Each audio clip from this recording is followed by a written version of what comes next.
Hello students, आज का हमारा टॉपिक है फर्म के समापन के अंतर्गत वसूली खाता हम किस तरह से तैयार करते हैं।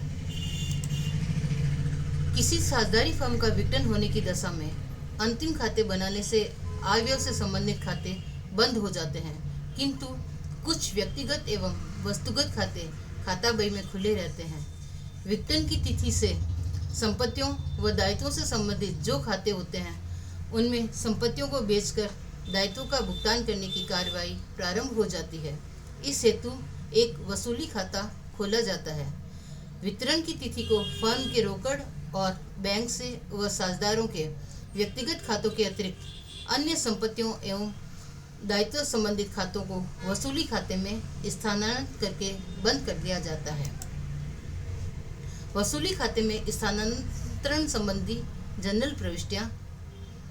फर्स्ट है हमारा कि संपत्तियों के स्थानांतरण करने पर एंट्री किस प्रकार होगी।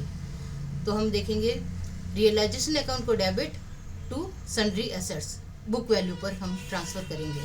सेकंड है हमारा दायित्वों के जो ट्रांसफ़र करते हैं उस पर sundry liabilities account debit to realisation account, ये बुक वैल्यू पर ही ट्रांसफ़र की जाएगी। संपत्तियों की जब वसूली होती है तो उससे संबंधित एंट्री इस प्रकार होगी।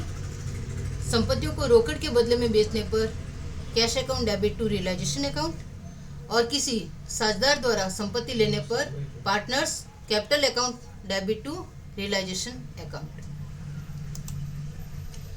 दायित्वों का भुगतान करने पर realisation account debit to cash account और किसी साझेदार द्वारा यदि दायित्व का भुगतान किया जाता है तो realisation account debit to partners capital account.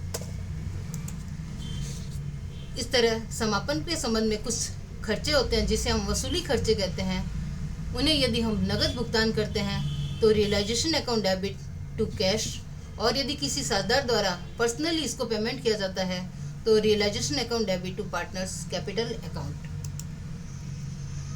अब समापन के समय जो भी अवितरित लाभ या हानि है उसके संबंध में हम एंट्री किस तरह से करेंगे।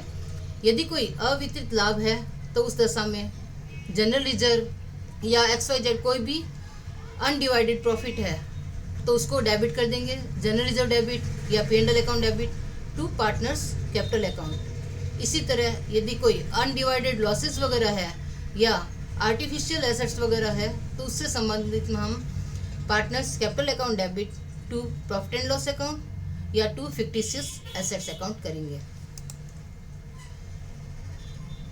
समापन के समय यदि किसी साझेदारों के कोई ऋण बकाया है तो ऋण के भुगतान के संबंध में partners loan account debit to cash करेंगे।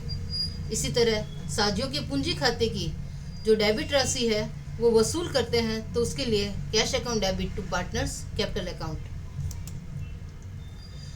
लास्ट में इन सभी एंट्रियों को करने के बाद में जो भी बैलेंस रहता है उस तरह से हम उसको रियलाइजेशन अकाउंट को बंद करने के लिए लास्ट एंट्री करेंगे partners capital account debit to cash.